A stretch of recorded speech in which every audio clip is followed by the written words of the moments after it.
Boa noite, irmãos. Como passaram o fim do ano, viada para o ano novo? Passaram bem? Ah, ok.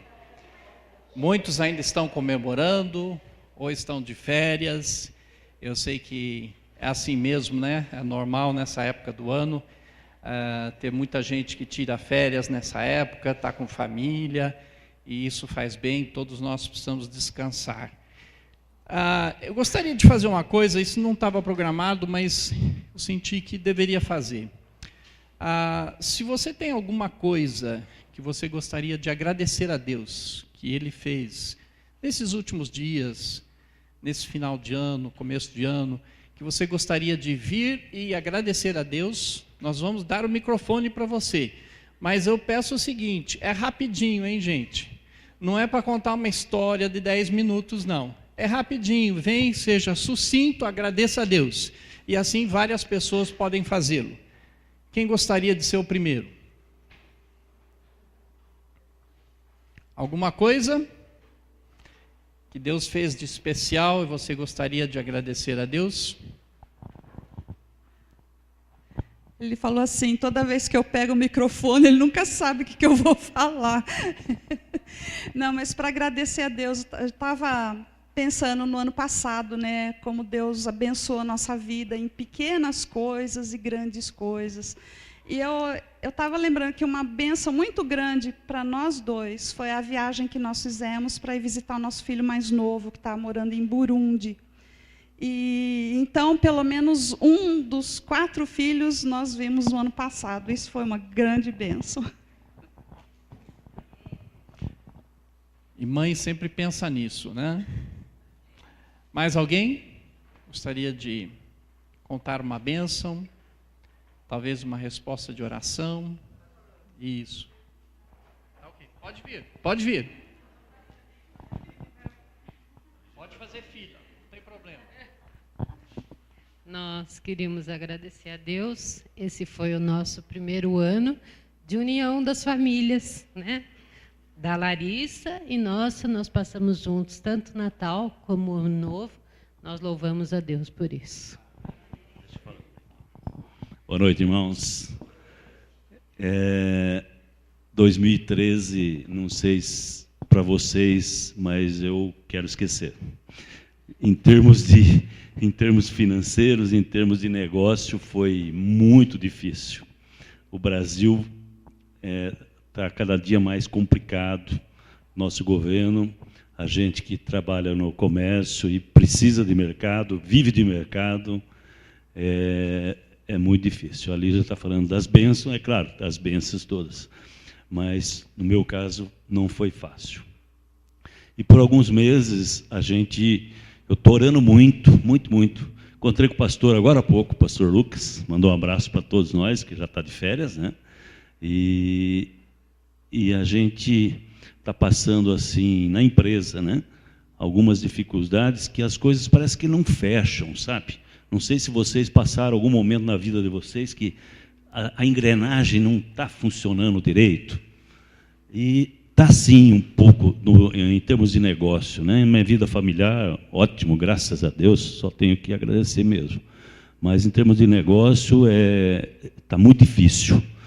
E Deus anda me cutucando à noite, sabe? É muito legal isso, né? A gente perceber que Deus vai lá e fala, acorda, ora. E essa noite, por 2 vezes, eu orei. E espero que amanhã seja um grande dia para todos nós. Amém? A Ju não quer que eu fale, mas eu vou falar mesmo assim. No ano de 2000 nós estamos em 2014, 2012, uma amiga minha que trabalhava comigo vivia me cutucando. Você tem que se preparar para o ano que vem. Você tem que se preparar para juntar o dinheiro para a Juliana ir para a faculdade. Falei, não, eu não vou pensar nisso. Eu vou pensar nisso o ano que vem. Ela vai sair do colégio esse ano. O ano que vem eu penso nisso. Não é o momento de ficar pensando como eu vou pagar a faculdade dela. Aí, pela graça de Deus, né, a Ju conseguiu entrar no Profis. E esse ano é o último ano dela. E o ano que vem ela está entrando na Unicamp, né? que eu não preciso pagar nada. E tem um detalhe, ela vivia me cutucando que eu tinha que guardar dinheiro para a Juliana para pagar a faculdade dela. E ela está fazendo curso pela Unicamp, que ela é bolsista, pelo contrário, ela está recebendo. Então agora você usa o dinheiro para você voltar para a faculdade, né? Fazer outro curso. Mais alguém? Mais alguém? Nós queremos com certeza agradecer a Deus por tudo que Ele tem feito nas nossas vidas e queremos dar essa oportunidade, se tiver mais alguém que gostaria de dar um agradecimento. Oremos.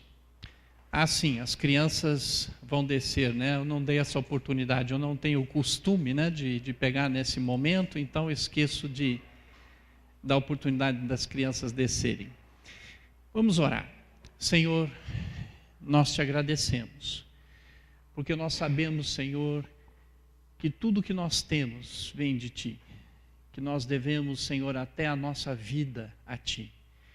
E sabemos que o Senhor é quem é o provedor, é aquele que nos sustenta, é aquele que nos guarda, é aquele que cuida de nós. E nós te agradecemos, Senhor, porque nós vemos a Tua mão trabalhando na nossa vida. E nós te agradecemos, ó Pai, por cada situação que foi mencionado aqui e outros que não quiseram falar de público, mas que tem muito para te agradecer. Eu sei que cada um de nós tem, ó Pai.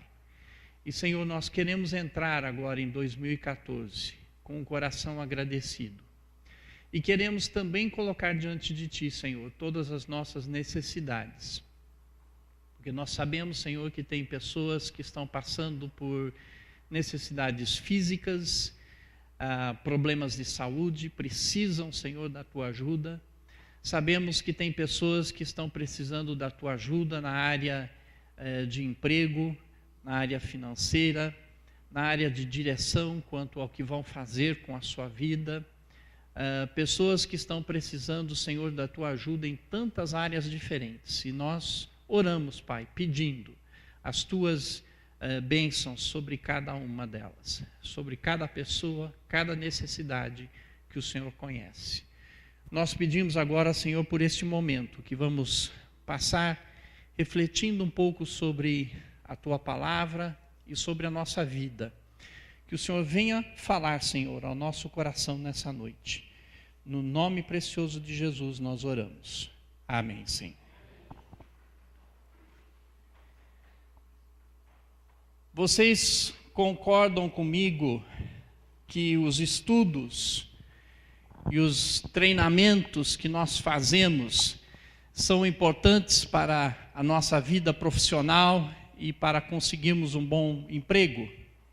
Vocês concordam com isso? Acho que nós vivemos isso na pele, nós vemos a importância de nós nos aprimorarmos nos nossos conhecimentos, nos nossos estudos, no treinamento que nós fazemos. Quantas pessoas aqui estudaram no ano passado, de 2013? Qualquer tipo de estudo, qualquer tipo de curso, fizeram algum curso, estudaram em alguma coisa. Veja que podemos dizer que a maior parte da igreja, né? Uma grande maioria da igreja fez algum tipo de curso, estudou em alguma coisa, se preparou de alguma forma. Nunca na história deste país, como diria uma pessoa bem conhecida, né? Tanta gente estudou. Numa reportagem recente, eu vi algumas estatísticas a respeito disso. A geração atual está sendo conhecida como a geração do diploma. Alguns estão dando esse título, né, da geração do diploma. Dizem que na última década o número de matrículas no ensino superior dobrou. Nos últimos 10 anos, temos o dobro das pessoas estudando atualmente num curso superior, que se matricularam no curso superior, do que há 10 anos atrás. No estudo técnico, seguiu quase que o mesmo ritmo também. Aumentou muito, aumentaram os cursos técnicos, o número de pessoas que estão matriculadas nesses cursos técnicos.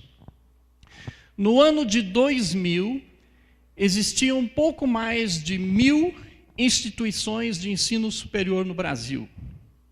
Hoje, são mais de 2.400. Fomos de 1.000 para 2.400. Então, nós vemos que tem muita gente estudando e houve um aumento muito grande também de instituições de ensino superior.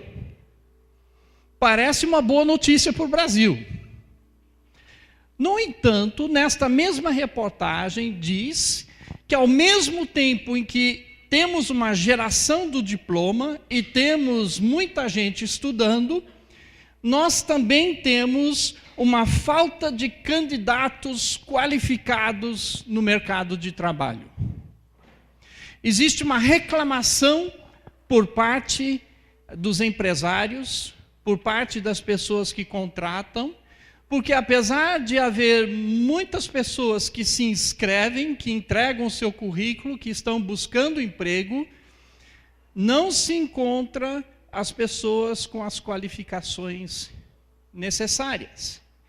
E muitas vezes não é o diploma certo, mas o problema é que as pessoas que têm o diploma certo são pessoas que estão se mostrando deficientes na área de saber resolver problemas, de encontrar soluções para as situações. Pessoas com falta de criatividade. E o mercado hoje exige muita iniciativa, criatividade. Pessoas que sabem trabalhar em equipe. Pessoas que são motivadas, pessoas que são leais. Todas essas qualidades que as empresas estão procurando nas pessoas que estão no mercado de trabalho, estão tendo muita dificuldade de encontrar. Então temos uma geração do diploma, mas nós encontramos também uma falta de candidatos qualificados. Não tem aquele conhecimento e aquelas habilidades que são necessárias para o dia a dia. Estamos também enfrentando um outro problema, que é o problema do analfabetismo funcional. As pessoas que estudam até recebem um diploma, mas devido ao problema da qualidade de ensino, ou da falta de motivação dos alunos, ou outros problemas, por alguma razão ou outra, nós estamos tendo um grande contingente de pessoas que têm um diploma, mas que são funcionalmente analfabetas.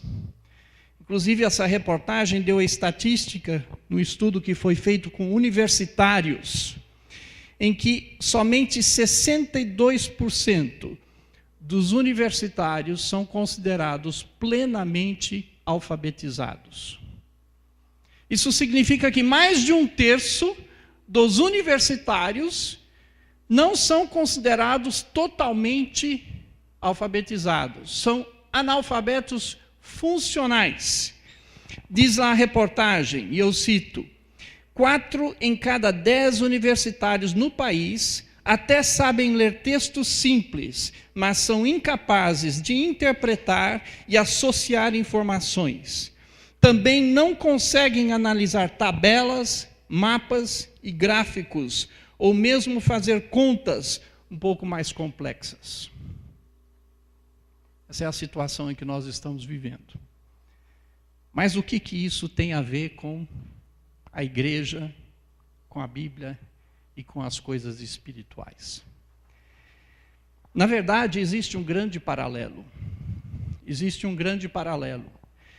Porque essas tendências da sociedade estão afetando a igreja, estão afetando a vida espiritual das pessoas que frequentam as igrejas e as que não frequentam também. nós podemos ver paralelos do que está acontecendo na nossa sociedade, podemos ver esses paralelos dentro da própria igreja evangélica hoje em dia. Por exemplo, um dos problemas sérios que nós estamos enfrentando na igreja evangélica é o analfabetismo bíblico. O analfabetismo bíblico. Existe muita gente que conhece muito pouco a respeito da Bíblia. Existe um desconhecimento dos acontecimentos bíblicos principais. Existe um desconhecimento da própria cronologia da Bíblia. Como é que aconteceram as coisas? Qual é a história da Bíblia? Um desconhecimento dos ensinamentos básicos do cristianismo, das doutrinas. Inclusive, muita gente até nem gosta dessa palavra doutrina, porque diz que esse negócio de doutrina aí é coisa de homens, não é realmente coisa de Deus. E simplesmente doutrinas são as coisas, os ensinamentos de Deus para nós. Muitos desconhecem o que crê o cristianismo, quais são os fundamentos do cristianismo. Desconhecem muitas dessas coisas. Eu estou falando de uma maneira geral, mas para que nós possamos tornar isso um pouco mais práticos para a nossa própria vida, e talvez fazer um pequeno inventário da nossa própria situação, eu preparei algumas perguntas, que são algumas perguntas básicas, que nós podemos fazer para nós mesmos. Por exemplo, se alguém chegar para você e perguntar para você: como que eu posso me tornar um discípulo de Jesus Cristo? O que você diria para essa pessoa? Você sabe apresentar o plano da salvação para alguém? Simplesmente alguém que se interessa em ser um seguidor de Jesus Cristo. O que nós diríamos para essa pessoa? Muitos dizem: vamos conversar com o pastor. Por quê? Porque não sabem o que falar, não sabem como conduzir uma conversa assim com alguém. Outra coisa, você sabe como se posicionar face à teoria da evolução? A teoria da evolução está sendo ensinada nas nossas escolas, praticamente todas as nossas escolas, e seja você pai de aluno, ou seja você aluno e que está na escola e está recebendo esse ensino da teoria da evolução, você sabe se posicionar diante da teoria da evolução? O que a Bíblia diz a respeito disso? E quais serão os seus argumentos? Ou então, você sabe explicar para as pessoas, ou para si mesmo, o que acontece depois da morte física? O que acontece com uma pessoa quando ela morre fisicamente? Acabou? Não existe mais nada além da morte? Ou alguns vão para algum lugar, outros vão para outro lugar, ou para alguns acabou, para outros não? Ou a gente dorme ou não dorme? O que acontece conosco depois da morte física? Você sabe quais são os princípios bíblicos do uso do dinheiro? Sabia que a Bíblia fala mais sobre finanças do que sobre o céu? Ela fala muito sobre como nós devemos usar o dinheiro, princípios com relação às finanças, à economia. Você conhece os princípios bíblicos relacionados às finanças? O que você diria para uma pessoa, e isso é muito comum, uma pessoa que chega para você e diz que todas as religiões são boas e eventualmente levam a Deus? O que você diria para essa pessoa? Como você usaria a Bíblia para responder essa pergunta? Infelizmente, eu não estou perguntando em voz alta, não estou pedindo respostas em voz alta, e não fiz ainda essa sondagem, mas eu acho que se fôssemos colocar no papel, muita gente não saberia responder essas questões. Muita gente não sabe o que a Bíblia diz a respeito dessas coisas. Então, nós temos sim um analfabetismo bíblico entre nós. E quando eu falo entre nós, eu falo da igreja evangélica como um todo, mas eu falo também da nossa igreja. E esse analfabetismo bíblico, ele tem várias causas, mas uma das causas é por uma falta de interesse no estudo bíblico. Existe uma falta de interesse em conhecer o que diz a palavra de Deus. Porque apesar de sermos seguidores de Jesus Cristo, apesar de sermos discípulos de Jesus Cristo, às vezes nós achamos esse livro um livro um pouco difícil, um pouco chato, um pouco ultrapassado, não entendemos direito e, portanto, preferimos nem pegar nele. Nem temos muito interesse em tentar desvendar um pouco o que a Bíblia ensina para nós. Então, existe um pouco de desinteresse em conhecer melhor a Bíblia, a palavra de Deus, no estudo bíblico. Por que é que lá fora, nos outros cursos, nós vimos um aumento de 100% na última década, nas matrículas, no crescimento das matrículas nas escolas superiores, mas nós vimos uma diminuição no interesse bíblico pelo estudo da palavra de Deus. Por que isso acontece?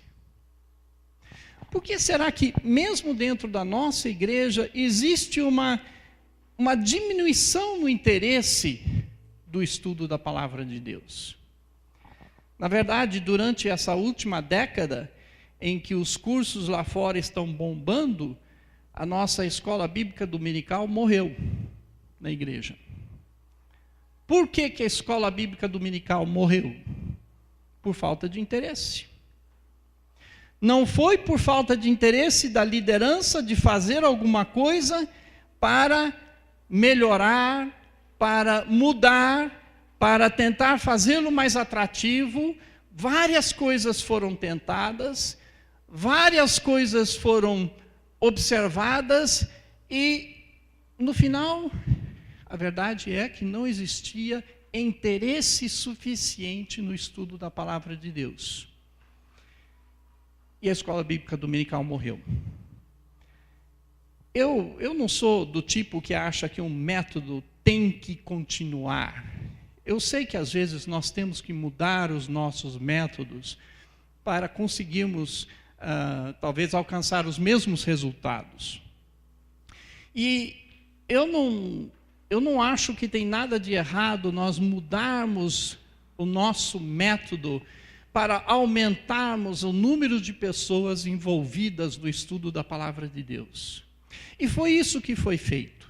Nós mudamos o método, passamos da escola bíblica dominical, que acontecia aqui aos domingos, no começo domingo de manhã, depois passou para domingo à tarde. Nós mudamos isso, então, para outros dias da semana, e mudamos o formato para que, em vez de ser feito aqui na igreja, para que fosse feito nos lares. E temos tido mais sucesso com esse método.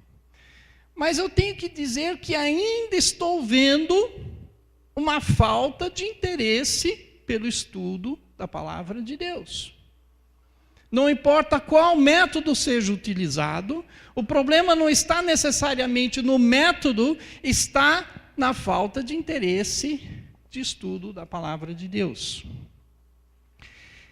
Nós até temos uma escola teológica que temos o privilégio de funcionar aqui mesmo na nossa igreja, nas dependências da nossa igreja. Mas esse ano vai completar 10 anos, no meio do ano, vai completar 10 anos que a escola teológica está funcionando.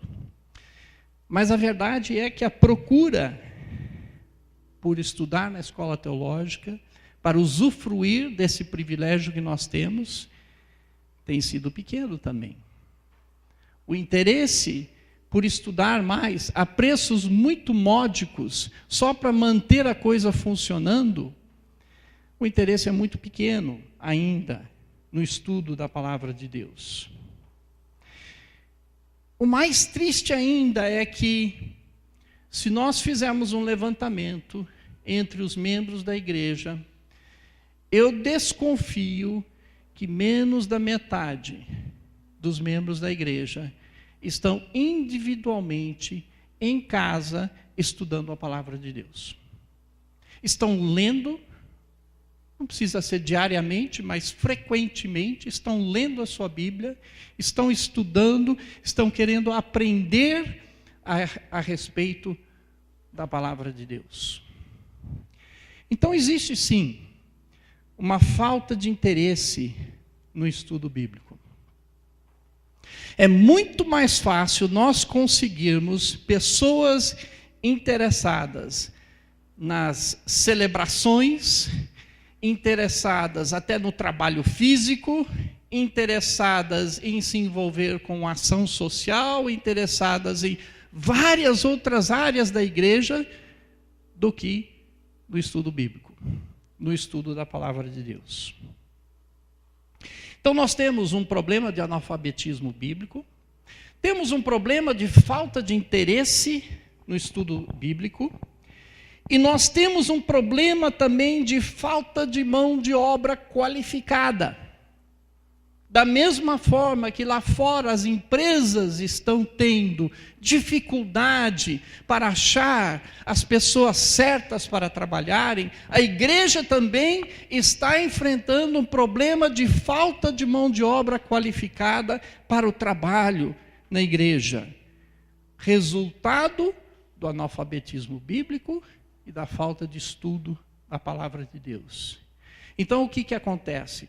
Quando nós procuramos pessoas que são espiritualmente maduras, com preparo para assumirem responsabilidades em todos os níveis de ministério da igreja, temos um problema. Temos um problema. Não conseguimos achar aquelas pessoas que têm essas qualificações espirituais, qualificações de preparação como obreiro aprovado para poder trabalhar na obra. Nós precisamos de pessoas para todos os níveis, de todos os ministérios.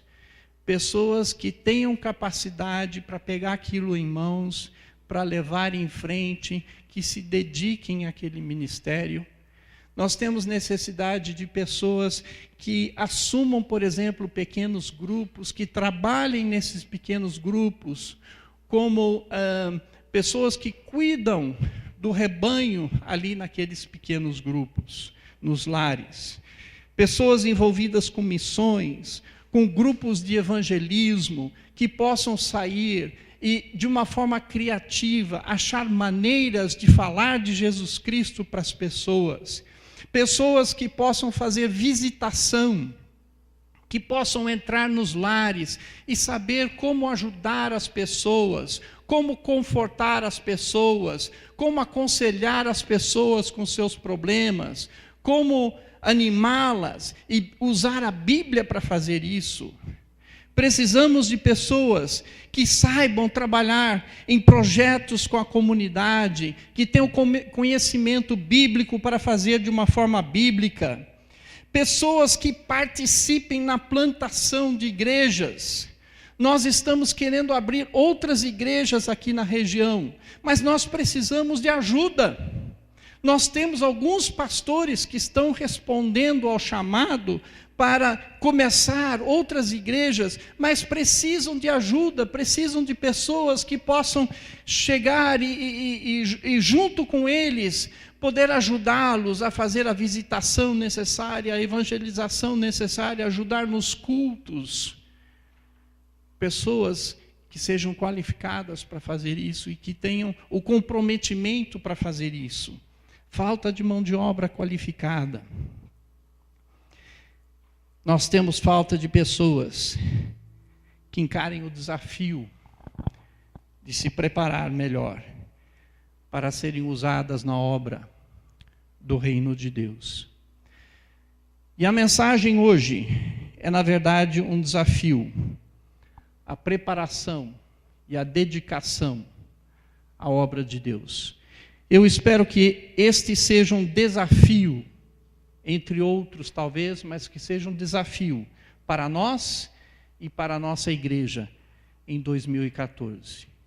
Eu não estou falando somente de pastores aqui, eu não estou falando somente de pessoas que precisam se preparar para ser pastores, mas estou falando de pessoas que podem estudar a palavra de Deus e que podem ser úteis à igreja em tantos lugares e ministérios diferentes, tanto dentro quanto fora da igreja.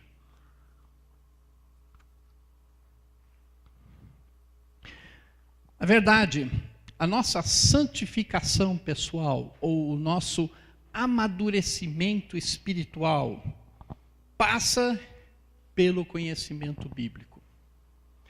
O conhecimento bíblico, ele não é somente necessário para sermos melhores obreiros e trabalharmos com outras pessoas.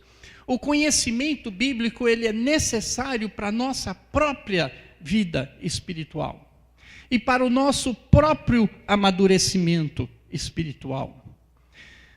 Na conversão, o Espírito Santo de Deus, ele nos converte, ele nos transforma em novas criaturas. Mas essa transformação, ela se inicia dentro da nossa mente, nossa maneira de pensar, a nossa visão de mundo, a nossa cosmovisão. Isso fica bem claro quando nós olhamos lá no livro de Romanos, capítulo 12 e versículo 2, que é um versículo bem conhecido. Se você quiser procurar e ler juntamente comigo, você pode. Romanos, capítulo 12 e versículo 2. Lá fica bem claro como que essa transformação, essa mudança começa a acontecer dentro de nós. Deus, através do seu Espírito Santo, ele nos regenera, ele nos transforma em novas criaturas, e isso é como se uma chave foi colocada dentro de nós para abrir a transformação continuada da nossa vida. E lá, em Romanos capítulo 12, versículo 2, nós vemos como é que esse processo acontece. Diz lá: e não vos amoldeis ao esquema desse mundo. Quer dizer, nós não devemos fazer o que todo mundo faz, o que a sociedade faz, o que é politicamente correto. A palavra de Deus diz que nós não devemos nos amoldar ao esquema desse mundo, mas sede transformados pela renovação da vossa mente, para que experimenteis qual seja a boa, agradável e perfeita vontade de Deus. Para que nós possamos aprender sobre Deus, para que nós possamos aprender quem é Deus e o que Ele quer para a nossa vida e como nós podemos agradá-lo, nós precisamos estudar a palavra de Deus. E à medida que isso vai entrando na nossa mente, isso começa a mudar a nossa maneira de enxergar as coisas. Isso começa a fazer a transformação que o Espírito Santo de Deus faz na nossa vida. É uma reformulação da nossa mente. Em termos de computador, nós podemos pensar em reformatação. Você já teve um daqueles computadores? Quando você compra o computador e começa a usar, é uma beleza, né? É rápido, tudo acontece rapidinho, ô beleza. Mas dali uns meses o negócio vai ficando lento. E às vezes você quer que ele faça isso, ele não faz, e você aperta e vai para cá e vai para lá, e depois entra um vírus e causa um estrago danado, e fica aquela bagunça o computador. E você fica frustrado. Aí você leva lá numa dessas lojas de informática e pede para reformatar. Começar tudo de novo. Porque o negócio está bagunçado. E é isso que acontece na nossa vida, na nossa mente. Quando nós chegamos para Deus, nós estragamos a nossa mente com tanta besteira que a gente coloca dentro da nossa cabeça. Tem tanto vírus do mundo andando dentro da nossa cabeça, estragamos a nossa mente. E quando nós chegamos para Jesus Cristo, nos depositamos aos pés dele, nos entregamos para ele, ele tem que fazer uma reformatação na nossa mente. Uma transformação na nossa mente. É isso que precisa acontecer na nossa vida. Aquilo que ocupa a nossa mente controla a nossa vida. O que ocupa a nossa mente controla a nossa vida. Essa semana eu li uma citação aqui. E a citação, no lugar onde eu li, a citação foi atribuída a Raíssa Santos. Mas eu tenho uma impressão que não partiu dela. Eu tenho a impressão que veio de alguma outra pessoa, só que não sei de quem. Mas eu achei que é bem dentro, é bem correto. Eu vou dar a citação aqui. Cuidado com seus pensamentos. Pensamentos geram palavras. Palavras geram atitudes. Atitudes geram hábitos. E os hábitos formam a personalidade. E é bem isso aí. É bem isso aí. Ela começa dizendo: cuidado com os seus pensamentos.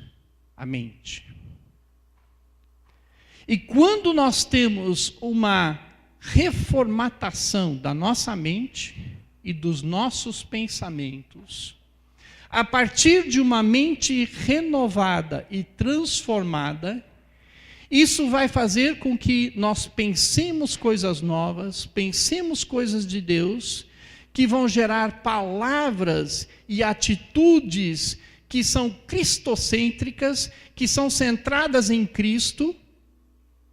E essas coisas, elas vão formando as nossas atitudes, e à medida que nós vamos repetindo aquelas coisas boas, nós vamos criando novos hábitos, bons hábitos. E esses bons hábitos vão transformando a nossa personalidade. Quem disse que a personalidade não pode ser mudada? A personalidade, ela pode sim ser mudada, pelo processo da transformação que o Espírito Santo faz na nossa vida. O ser humano, talvez ele não consiga mudar a personalidade, mas o Espírito Santo de Deus consegue. E à medida em que ele trabalha reformatando a nossa mente, e que nós vamos mudando as nossas atitudes, vamos mudando os nossos hábitos, isso vai mudando também a nossa personalidade. Em inglês existe uma expressão, garbage in, garbage out. Quer dizer, traduzido literalmente, lixo entra, lixo sai. Quando nós enchemos a nossa mente de lixo, é lixo que vai sair. Mas ao contrário, quando nós reformatamos a nossa mente, e nós enchemos a nossa mente de coisa boa, principalmente da palavra de Deus, a palavra de Deus vai transformar a nossa maneira de enxergar as coisas. A palavra de Deus vai transformar a nossa mente, vai transformar nossas atitudes, vai transformar nossos hábitos e vai nos transformar como pessoas. Nós seremos pessoas diferentes. Então, a nossa santificação, a nossa maturidade espiritual passa pelo estudo da palavra de Deus. Sem o estudo da palavra de Deus, não há amadurecimento espiritual. Sem o estudo da palavra de Deus, nós ficamos num cristianismo rasinho, dessa fundura, que às vezes só nos satisfaz quando a gente vem no culto. A gente entra arrasado, deprimido, cantamos, oramos, ouvimos uma boa mensagem, saímos daqui nos sentindo bem. Mas segunda-feira de manhã, para ir no trabalho, já estamos lá embaixo de novo. Rasinho, não dura, não tem profundidade.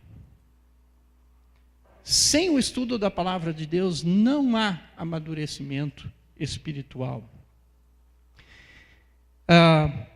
Gostaria que você abrisse as suas Bíblias em Juízes, capítulo 2. Nós vamos ver o que aconteceu, um episódio aqui do Antigo Testamento, do que aconteceu com o povo de Deus. Em Juízes capítulo 2, nós vamos ler do versículo 7 ao versículo 12. Enquanto você está procurando, eu vou te dar um pouco de informações sobre o que está acontecendo antes desse texto. Nós temos Moisés, que é chamado por Deus para libertar o seu povo do Egito, que passou mais de 400 anos em escravidão no Egito. Estavam passando uma fase difícil.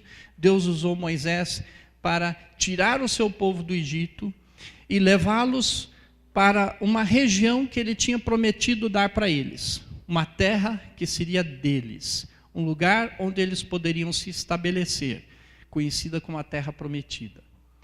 Então, ele usou Moisés de uma forma poderosa para tirar o povo de lá. Deus demonstrou o seu poder e o seu amor pelo povo de Israel. Moisés viveu para ser um homem que liderou o povo de Israel por muito tempo e um homem que morreu aos 120 anos de idade.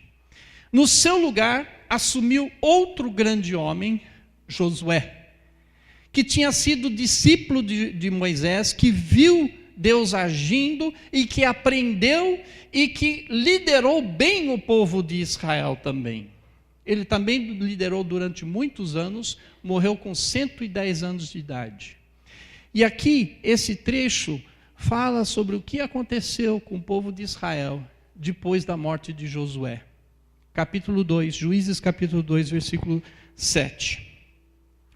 O povo cultuou o Senhor durante toda a vida de Josué e dos anciãos que sobreviveram a ele e que haviam visto os grandes feitos que o Senhor havia realizado em favor de Israel. Então Josué, filho de Num, servo do Senhor, morreu com a idade de 110 anos e o sepultaram no território da sua herança em Timnat-Heres, na região montanhosa de Efraim, ao norte do Monte Gaás. Agora eu quero que vocês reparem no versículo 10 agora. A chave está aqui. Depois que toda aquela geração foi reunida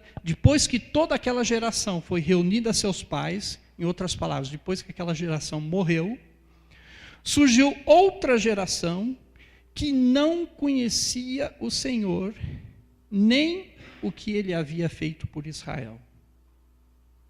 Então, os israelitas fizeram o que era mal aos olhos do Senhor e cultuaram os Baalins. Abandonaram o Senhor Deus de seus pais, que os havia tirado da terra do Egito. Seguiram os deuses dos povos ao redor e os adoraram. Assim, provocaram a ira do Senhor. Veja o que aconteceu. 2 grandes homens de Deus, que lideraram o povo de Deus, Moisés e depois Josué. E a geração que viveu sob a liderança desses grandes homens de Deus, eles permaneceram fiéis. Mas veja o que diz aqui, quando essa geração que conhecia Deus morreu, nós vemos no versículo 10 que surgiu outra geração que não conhecia o Senhor, nem o que ele havia feito por Israel. Nós estamos sempre a uma geração disso acontecer entre nós. Estamos a todo momento a uma geração disso acontecer entre nós. Nós conhecemos a Deus, pessoas que falaram de Jesus Cristo para nós, pessoas que nos instruíram, pessoas que foram nossos discipuladores, nossos mentores, nos ensinaram. Nós somos hoje graças ao que uma geração passada fez. Agora a questão é a seguinte: como que vai ser a próxima geração? Como que vai ser a geração dos seus filhos, dos seus netos? Nós estamos a uma geração disso acontecer, a mesma coisa que aconteceu na história do povo de Israel. Porque se eles não forem ensinados, se não for passados os princípios da fé, se eles não tiverem a experiência de caminhar com Deus, de aprender os princípios bíblicos, de conhecer a Deus pessoalmente, não pela fé dos seus pais, mas conhecerem a Deus pessoalmente, surgirá uma geração que não conhece o Senhor. Por isso que o estudo da palavra de Deus é tão importante.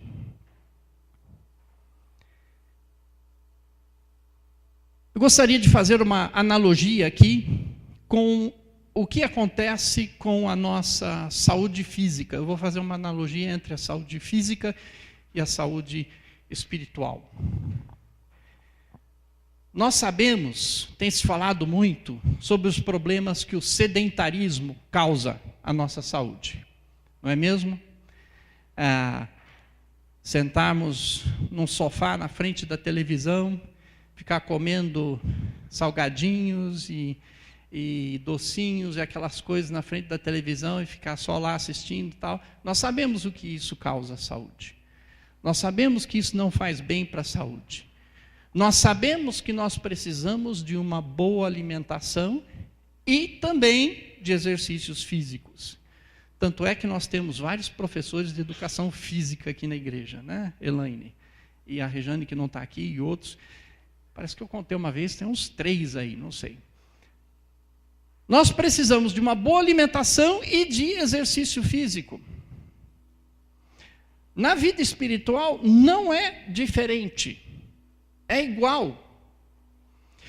O problema que nós estamos lidando é não só um sedentarismo, né, como na nossa saúde física, nós estamos lidando com um sedentarismo espiritual. Um sedentarismo espiritual. E esse sedentarismo espiritual leva a uma de 2 situações que não são nada saudáveis. A primeira situação é do raquitismo espiritual. O raquitismo espiritual são aqueles que não se alimentam, não são nutridos espiritualmente e não praticam a sua espiritualidade. Não são nutridos e não praticam. Então, eles são fraquinhos. Eles são fraquinhos. Não se alimentam. Raquíticos espiritualmente, fracos espiritualmente. Todo problema que vem, não sabem o que fazer. Toda situação os deixa desencorajados. Não sabem como reagir, não têm forças espirituais, porque não se nutrem da palavra de Deus e não exercem a sua espiritualidade. Outra coisa que o sedentarismo espiritual pode causar em nós é uma obesidade espiritual. Uma obesidade espiritual. Como é que acontece a obesidade espiritual? Obesidade espiritual é quando nós nos alimentamos, mas não colocamos em prática. Nós nos alimentamos, mas não colocamos em prática. Então podemos até saber muita Bíblia, podemos até ter muita coisa na cabeça, podemos até discutir teologia, mas isso não muda em nada a nossa vida. Nós não colocamos isso em prática, nós não vivemos isso, nós não passamos para outras pessoas, nós não falamos de Jesus Cristo às outras pessoas, nós não discipulamos ninguém, nós não ensinamos ninguém, nós não ajudamos ninguém, não aconselhamos ninguém. Fica só aqui dentro. E ficamos obesos espirituais. Também não é bom para a saúde. Ambos levam à situação em que chegou o povo de Deus naquela era pós-Josué. Saúde espiritual exige uma boa alimentação espiritual e exercícios espirituais. Para nós termos uma boa saúde espiritual em 2014, nós precisamos nos alimentar bem da palavra de Deus e nós precisamos trabalhar. Nós precisamos colocar em prática. Nós precisamos compartilhar aquilo que nós estamos aprendendo na nossa caminhada com Deus. Nós precisamos compartilhar as bênçãos que Deus tem nos dado na nossa vida diária, as respostas de oração. Nós temos que compartilhar o Evangelho. Nós temos que nos exercitar. Então, a boa saúde espiritual exige a boa nutrição espiritual. E exige também colocar em prática.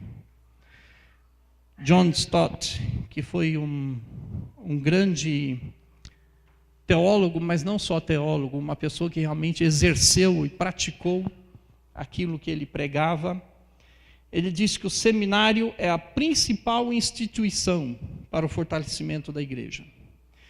E entre outras razões, eu vou citar duas das razões que ele deu para dizer isso, que o seminário é a principal instituição para o fortalecimento da igreja. Primeiramente, Deus deseja que sua igreja cresça não só numericamente, mas também em maturidade espiritual.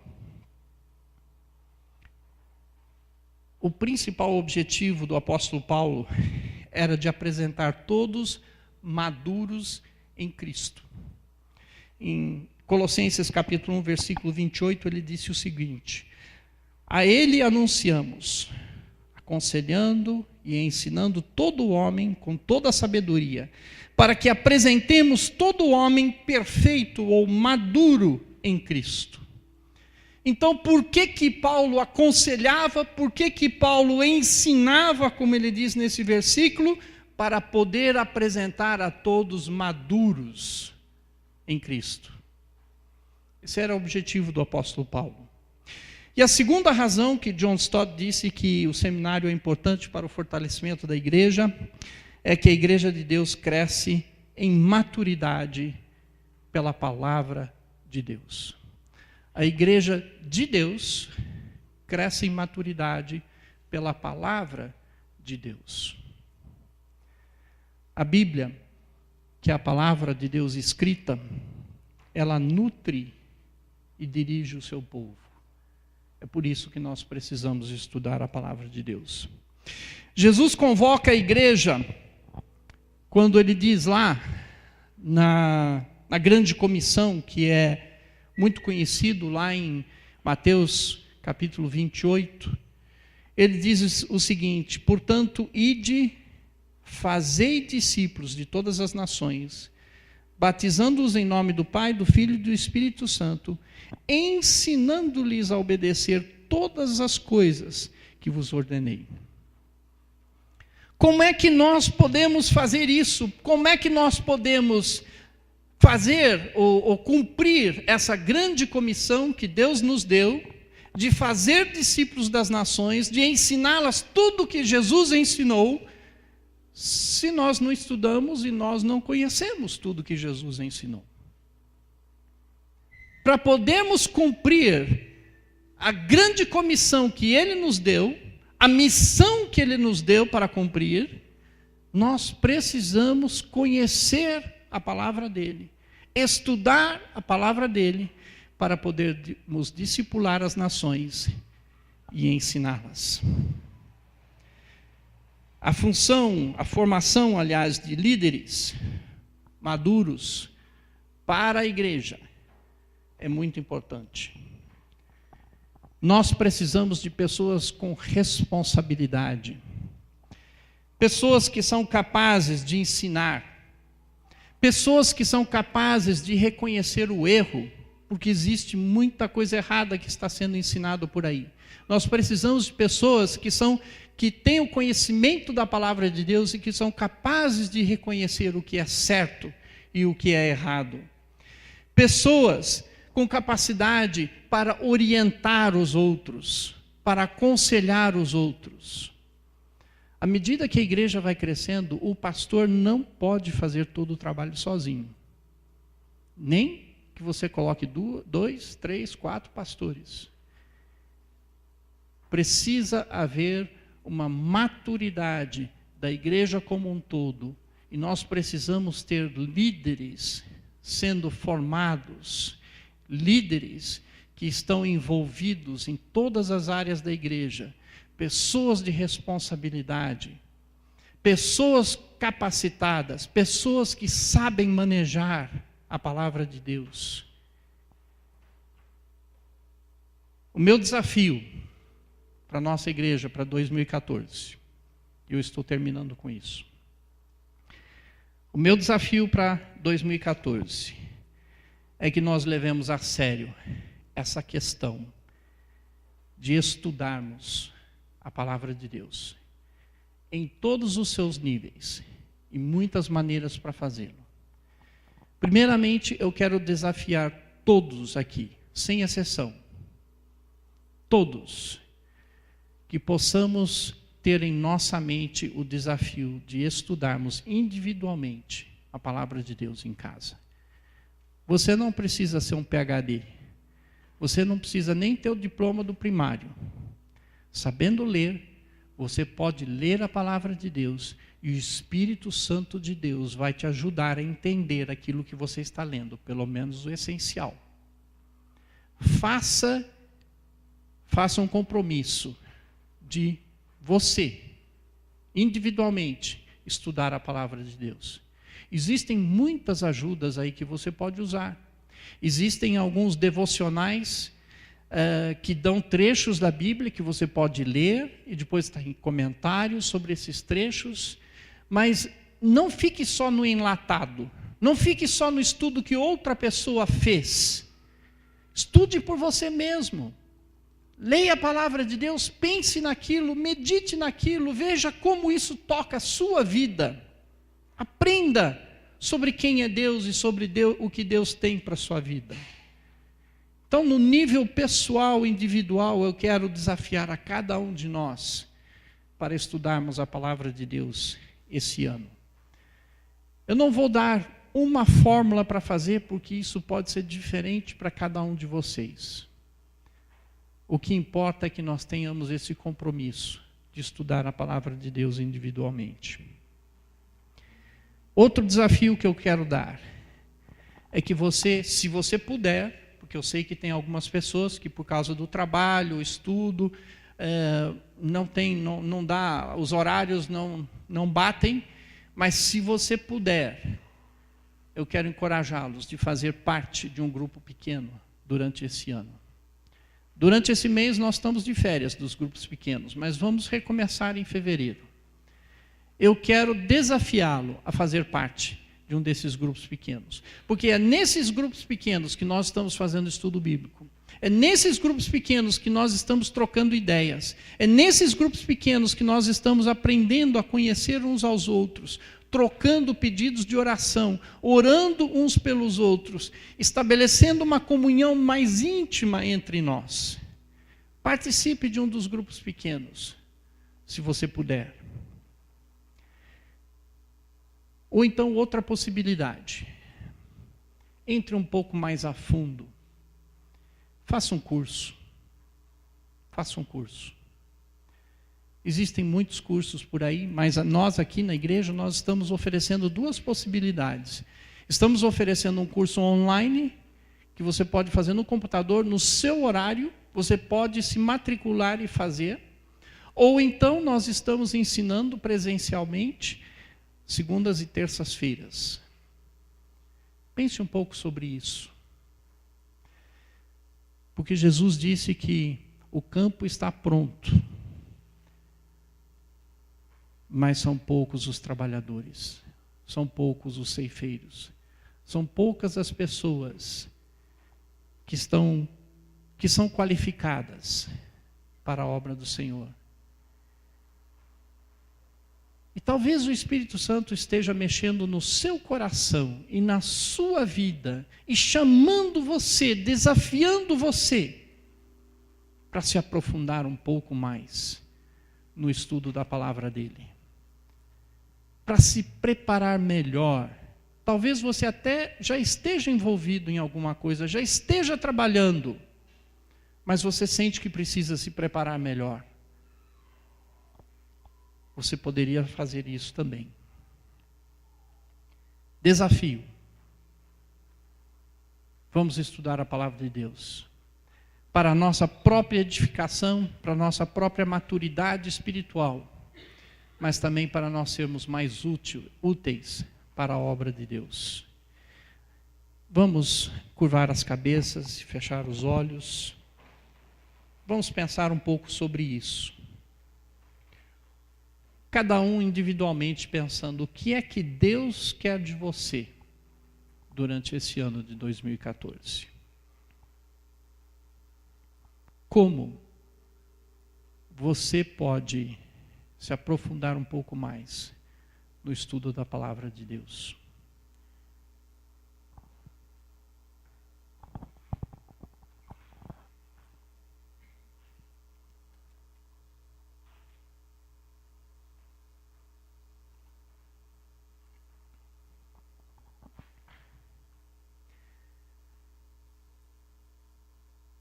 Senhor, eu sei que é da Tua vontade que nós caminhamos contigo em intimidade, que possamos Te conhecer profundamente. Senhor, eu peço que o Senhor nos convide, nos desafie, que o Senhor nos atraia para junto de Ti. E, Senhor, que possamos sentir aquela fome e aquela sede de Ti. E que tenhamos, Senhor, a disciplina espiritual para investirmos tempo e energia no estudo da Tua palavra, com o intuito de Te conhecer melhor, com o intuito de andar mais próximo de Ti. Senhor, eu peço que o Senhor fale ao nosso coração, nos desafie, e sabemos que terão obstáculos, haverá obstáculos a vencer, mas com a Tua ajuda, Senhor, nós podemos vencê-los, e confiamos em Ti para isso. E é no nome de Jesus Cristo que eu oro. Amém, Senhor.